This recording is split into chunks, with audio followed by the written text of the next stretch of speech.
you're about to see, almost nobody has ever told you this before. There was an airline in the 1960s and 70s that flew more planes into more danger than almost any airline in history. It had no commercials, no frequent flyer program, no public schedule you could check at a ticket counter.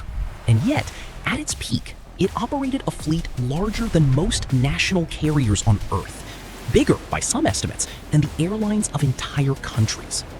It was called Air America, and officially, it didn't exist. On paper, it was a private charter company. Cargo runs, passenger flights, just another face in the crowded skies of Southeast Asia. But behind that paper-thin cover was one of the most audacious secrets of the Cold War, an airline owned, operated, and weaponized by the Central Intelligence Agency of the United States. This is the story of how the US government built an air force that never had to answer to Congress, how it fought a war in a country most Americans couldn't find on a map, and how along the way it became entangled in something far darker, allegations that would follow it for decades, allegations of heroin, of smuggling, of an operation so secret that even asking about it could end a career or get you quietly reassigned somewhere you'd never be heard from again. Stay with me, because the real shocking part is still coming, and by the end of this, you may never look at the phrase humanitarian aid flight the same way again. Let's set the scene. It's the early 1960s. The world is locked in the Cold War, and every square mile of Asia has suddenly become a chessboard. And in the jungles of a small, landlocked country called Laos, a war is happening that most Americans don't even know about.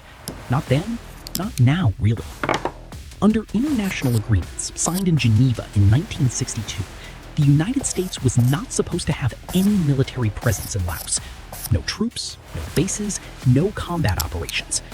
14 nations signed that agreement, promising to respect the neutrality of Laos. On paper, it was sacred ground, off limits.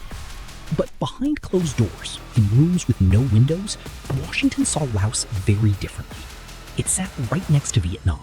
It bordered the Ho Chi Minh Trail, the supply line North Vietnam used to move weapons, soldiers, and equipment south, hidden under jungle canopy.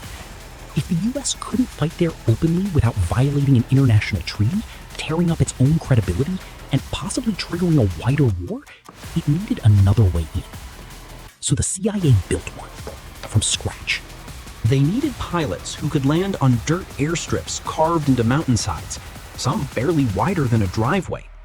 They needed cargo planes that could drop rice and weapons to Allied fighters hiding in the hills, planes that could climb fast enough to clear a ridgeline before enemy gunners got a clean shot.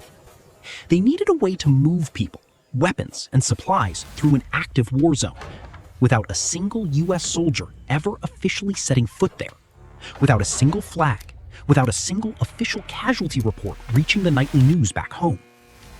The answer was an airline, a real one, with real planes and real pilots and real payroll, but with an owner that never showed its face. It started small in the early to mid-1950s under a different name, quietly inherited from an earlier CIA proprietary airline that had supported operations in China. But by the height of the Vietnam War, this operation had grown into something almost unbelievable in scale. Hundreds of aircraft, depots and maintenance hangars scattered across Asia, thousands of employees, pilots, mechanics, radio operators, cargo handlers, many of whom, incredibly, weren't even told the full picture of who they truly worked for. Think about that for a second. Ordinary American men, guys who answered a job listing in a newspaper or heard about an opportunity through a buddy from the service. Some were promised good pay flying cargo in Asia, no different from any overseas trucking job, just with wings instead of wheels. And they ended up flying combat resupply missions into some of the most dangerous airspace on the planet. Anti-aircraft fire cracking up from the tree line, mountain fog thick enough to swallow a plane whole, no radar, no air traffic control, no backup if the engine so much as coughed. This wasn't a metaphor. This was real life, for real men, with real families waiting for letters that could only ever say half the truth. And it's where our story gets personal. Picture a young pilot. Let's call him Dale, a composite drawn from the real accounts of the men who lived this story.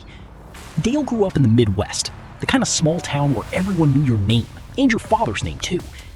He'd flown for the Air Force, came home, and like a lot of veterans in the 1960s, struggled to find work that matched the adrenaline, the structure, and the sense of purpose he felt overseas.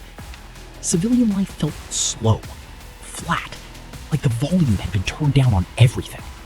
Then an offer came in, a civilian airline, flying cargo routes through Asia. Good pay, often 2-3 times what he could make flying domestic routes back home. Adventure, and a simple instruction, no questions asked. Dale took the job. Only when he arrived in Southeast Asia did he start to understand what no questions asked really meant.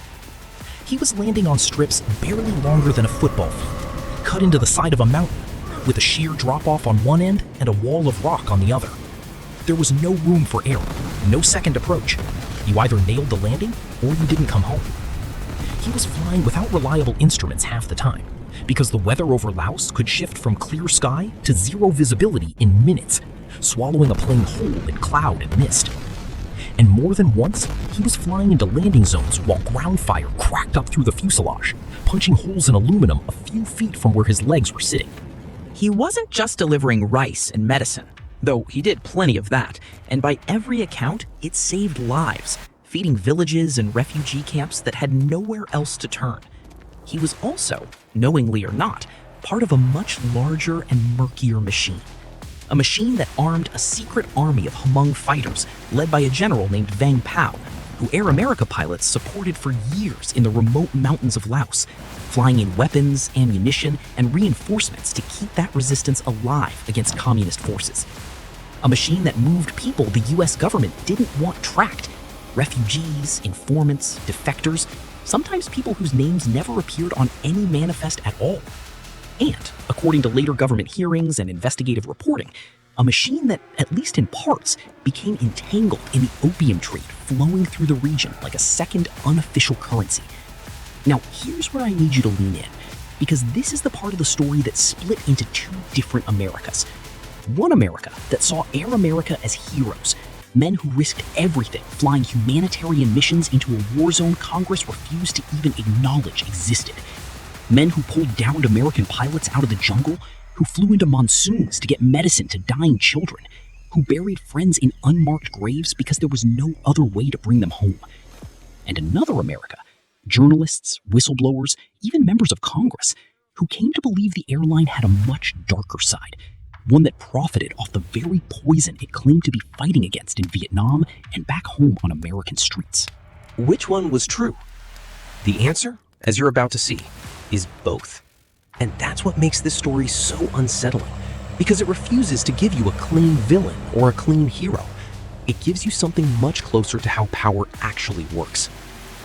Let's talk about the accusation that's followed Air America for 50 years, that some of its planes were used to move opium and heroin out of the Golden Triangle, the mountainous region where Laos, Thailand, and Myanmar meet, one of the largest opium-producing regions on Earth, a place where poppy fields stretched across hillsides that from the air looked almost like farmland back home. Here's the backdrop. During the Vietnam War, the CIA's secret army in Laos was made up largely of Hmong tribespeople, led by General Vang Pao. These fighters were the CIA's proxy force against North Vietnamese-backed communists, fighting and dying in a war that would never appear on an American casualty list. For many Hmong farmers in that region, opium wasn't a criminal enterprise. It was one of their only viable cash crops, grown for generations, long before the CIA ever set foot in the region, a part of the local economy as ordinary as corn or wheat back in Dale's Midwest hometown. The problem is what happened once that opium needed to move.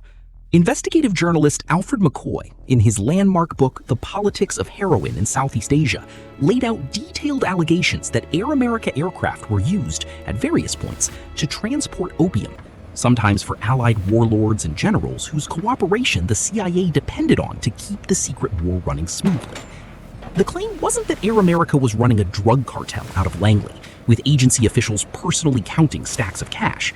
The claim was something arguably more disturbing and far harder to prove or disprove, that fighting communism had become such an overriding priority that Washington was willing to look the other way while its own aircraft, funded by American taxpayers, carried a product it also proclaimed, loudly and publicly, to be fighting a war against. Now, I want to be careful here, because this is where a lot of documentaries get it wrong and sensationalize their way past the truth. The evidence doesn't show a company memo saying, "Let's traffic heroin." Nobody has produced a signed order from CIA headquarters authorizing drug shipments. What multiple journalists, congressional investigators, and even some pilots have alleged is murkier and in some ways more chilling. A pattern of looking away, of turning a blind eye to what Allied warlords loaded onto planes in exchange for their continued loyalty in a secret war Washington couldn't afford to lose.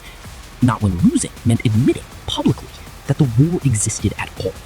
The CIA has, for decades, denied that Air America was ever used as an agency-directed drug trafficking operation. Some pilots who flew those routes have said the same, forcefully, insisting they carried rice, weapons, refugees, and wounded soldiers, not drugs, and that they never once loaded a crate of opium themselves. And it's true. No court ever convicted the CIA of running a heroin ring out of Laos. No executive ever stood trial, no conviction, no confession, no smoking gun with fingerprints on it. But you have to ask yourself, how do you actually prove or disprove something designed from day one to leave no paper trail? An operation built entirely around plausible deniability doesn't just hide its failures, it hides its evidence. That's not a side effect, that's the entire point of the design. That's the trap at the center of this entire story, and it's still just the beginning. So let's push further, because the drug allegations, as explosive as they are, aren't even the strangest part of this story.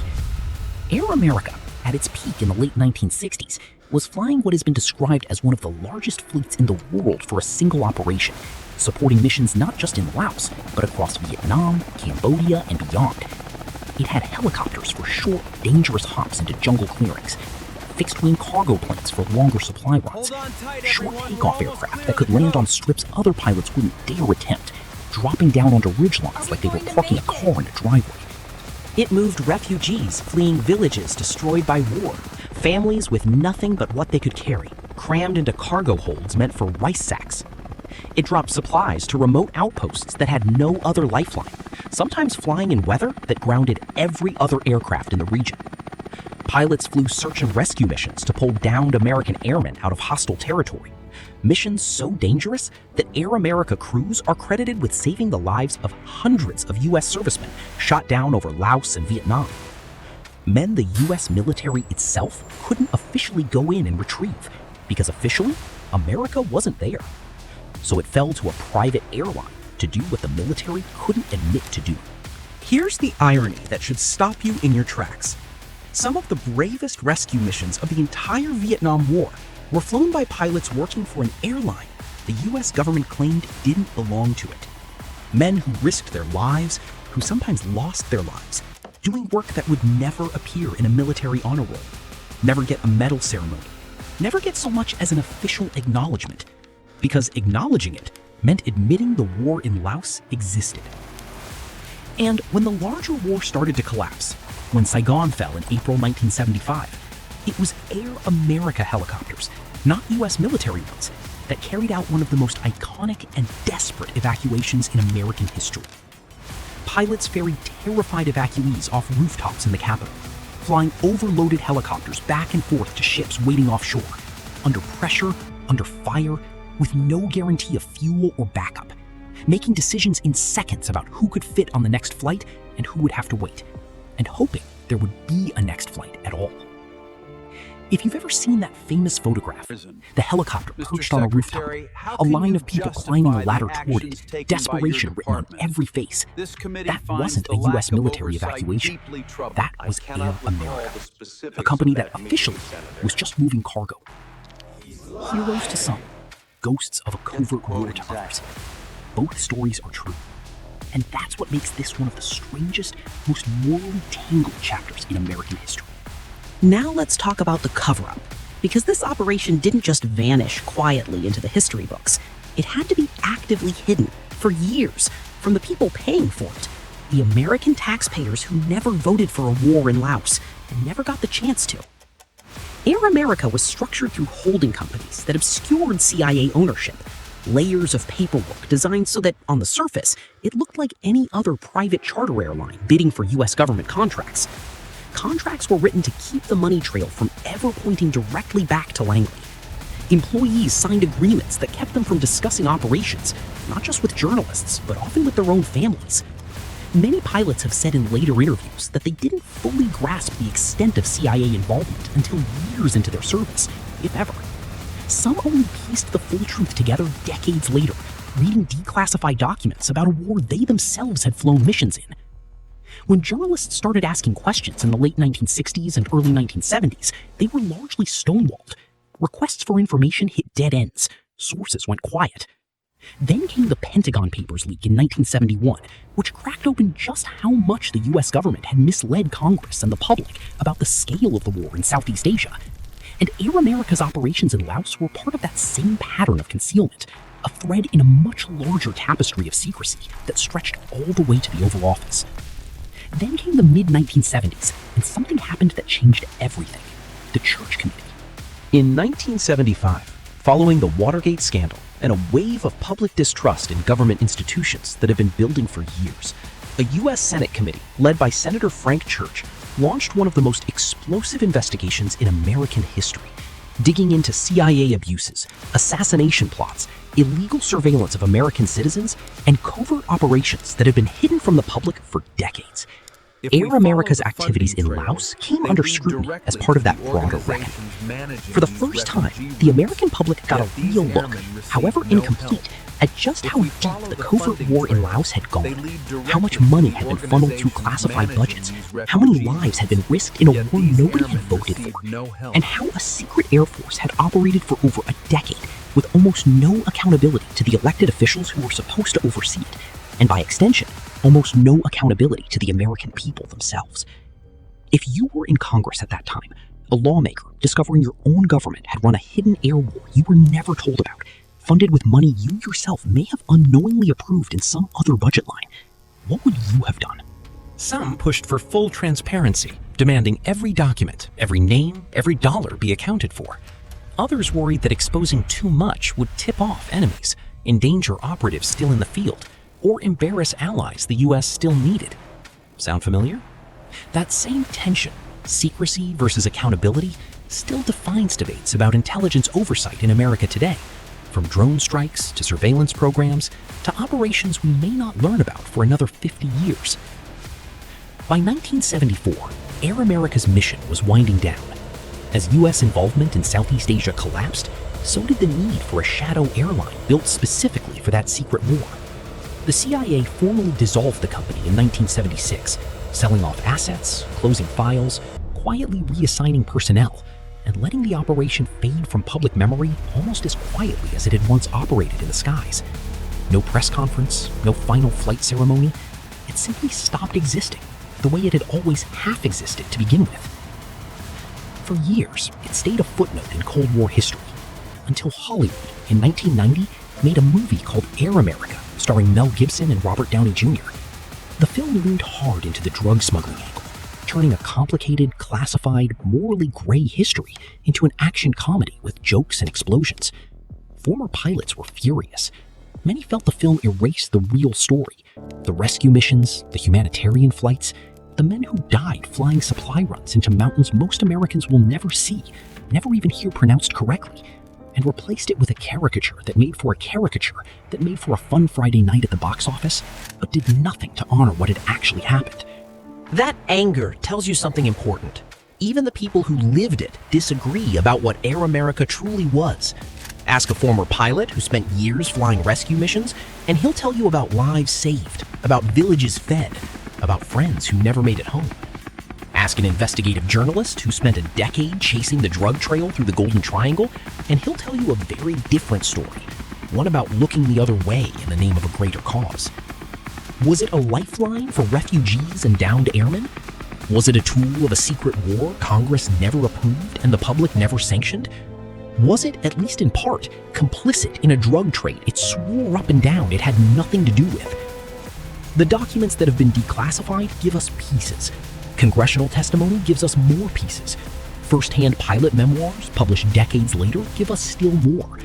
But even now, 5 decades later, nobody has the complete picture, because it was never designed to be seen. That was the whole architecture of the thing. build something so layered, so deniable, that even the people who lived inside it couldn't always tell you where the lines were. You think the scale of this operation was just a few hundred planes and some quiet missions tucked into a corner of the Cold War? At its height, some estimates put this fleet size larger than several national commercial airlines combined. Operating in a country the US government told the entire world it had no military presence in whatsoever.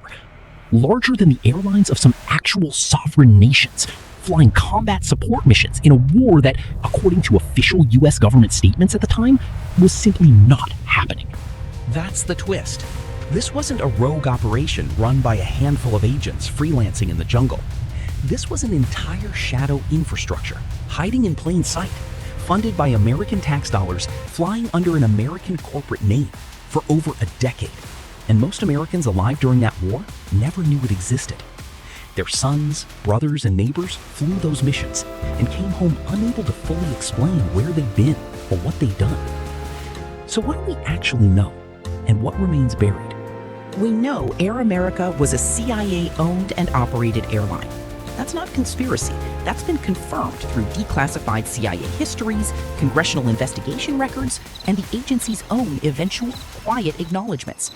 We know it played a critical role in supporting the US-backed secret war in Laos, a war that was never declared and rarely acknowledged, fought by proxy fighters most Americans never learned the names of. We know its pilots performed extraordinary rescue missions, saving American lives that official channels couldn't reach or wouldn't admit to searching for.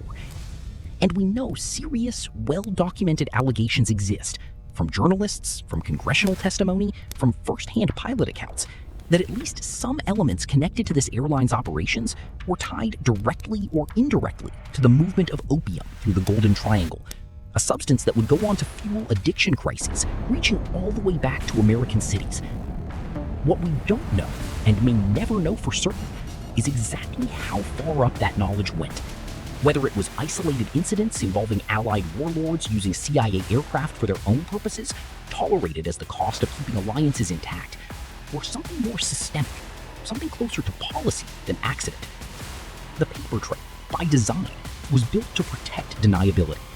And deniability, once achieved, is very hard to undo, even 50 years later, even with archives partially opened and historians combing through what remains. Here's the question I want to leave you with.